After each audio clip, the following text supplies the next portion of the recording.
Throughout the Bible, we encounter various accounts where God's people are tested, sometimes at the hands of the enemy. The question that often arises is why an all-powerful and loving God allows His children to face trials and adversities, especially when those trials are initiated by the enemy. Why doesn't He simply protect His followers from suffering?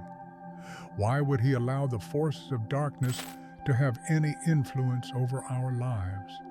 These questions can be perplexing, but the Bible offers some surprising insights that reveal the deeper purpose behind such tests.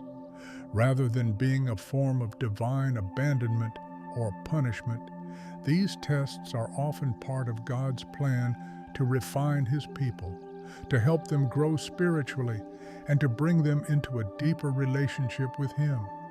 One of the most striking and profound examples of God allowing the enemy to test a believer is found in the story of Job. Job was a man of great faith, known for his integrity, righteousness, and devotion to God. Despite this, God allowed Satan to afflict Job with a series of devastating trials. Satan accused Job of only being faithful because of the blessings and protection God had given him. To prove Satan wrong, God allowed the enemy to test Job in extreme ways. His wealth, his health, and even his family were taken from him. Through these trials, God did not abandon Job, nor did He wish to punish him. Instead, God used this test to reveal the depth of Job's faith. Job's faith was not dependent on his circumstances or material blessings, but on his trust in the sovereignty and goodness of God. In this way, the testing allowed Job to demonstrate his unwavering faith. The enemy may have intended to destroy Job, but God used the test to refine Job's faith and bring glory to His name. Thus, God's plan in allowing the enemy's testing is not to harm His people, but to help them grow and prove their faith. The Bible also teaches that trials and tests are part of God's sovereign plan for the spiritual maturation of His children. The Apostle James provides powerful insight into this in James chapter 1, 2-4. Consider it pure joy, my brothers and sisters, whenever you face trials of many kinds, because you know that the testing of your faith produces perseverance. Let perseverance finish its work, so that you may be mature and complete, not lacking anything. Here, James emphasizes the idea that trials are not something to be feared, but something to be embraced. Why?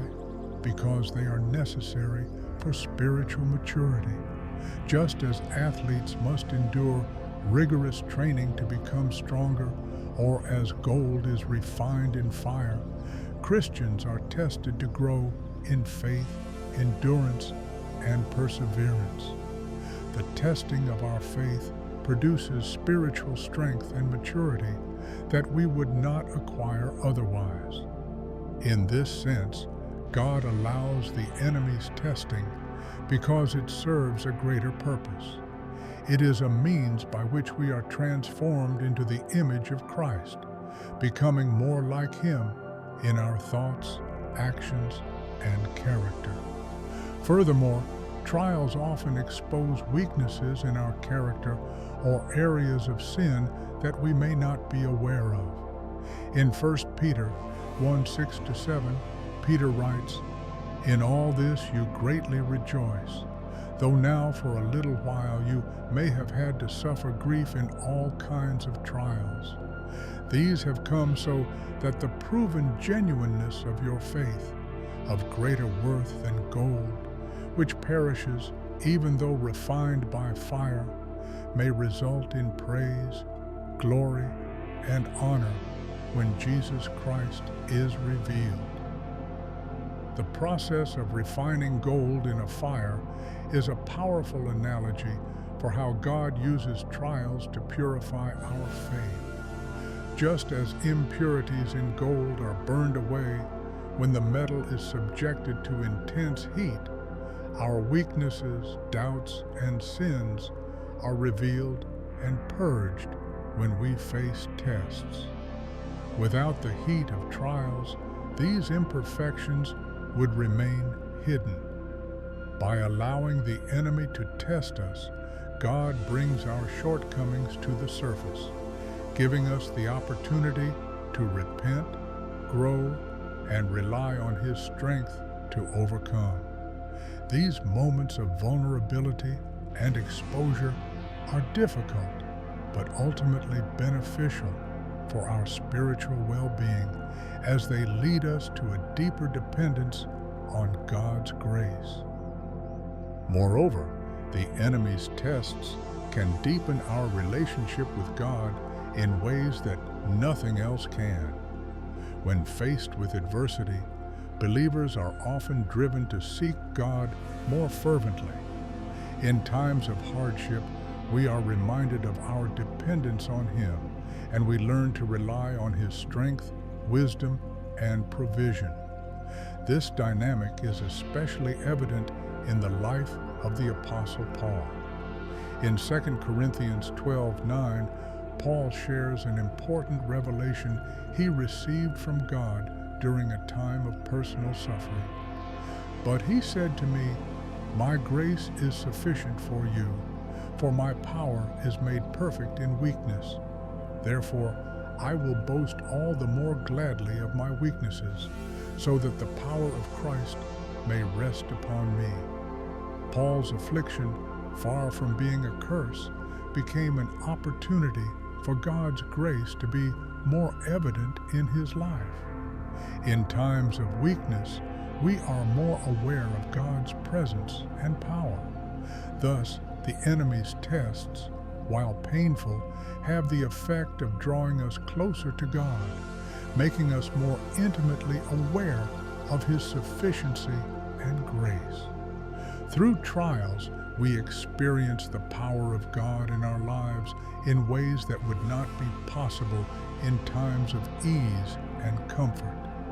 Finally, the surprising biblical insight into why God allows the enemy to test us is rooted in the truth that God's purpose is always redemptive.